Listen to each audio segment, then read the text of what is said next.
እንግዲህ የሚያሳዝነው ነገር ከበደ ታሟል ከተባለ ለማዋጣት ሩጫችን አስቡት። እንዳይታመም ኑሮውን ጤነኛ ለማድረግ ግን መስራት እንችላለን። ሽንት ቤት ካለው ከከብት ጋር የማይኖር ከሆነ ንጹህ ውሃ ካለው መብራት ካለው ሰውየው እንዳይታመም ማድረግ ስንችል ታሟል ብለን ብር እናዋጣለን። በተለይ በውጭ የሚኖሩ ዜጎቻችን ከበደ ሞተ ሲባል አስክሬን ለመላክ ብር ይዋጣል። ሳይሞት ነው ማገዝ፣ ሳይሞት ነው መደገፍ። ለአስክሬን ከምናዋጣ ለበሽተኛ ከምናዋጣ አሁን ብንሰራው ያንን ነገር እንቀንሰዋለን። ሶስተኛ ሰርግ። የኢትዮጵያ ሰርግ የውድድር የታይታ ሆኗል።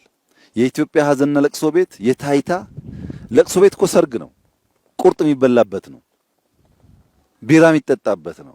ምን ያደርግልናል? በለቅሶና በሰርግ እንደዛ ከምናባክን ሀብታችንን እነዚህ ምስኪኖች በማገዝ ህይወታቸውን በመቀየር ብንጠቀምበት እና ዜጎች መለወጥ እንችላለን ብለው አምነው የገንዘብ ብክነታቸውን ትክክለኛ ቦታ ላይ ቢያውሉ ባጠረ ጊዜ ውስጥ መቀየር እንችላለን።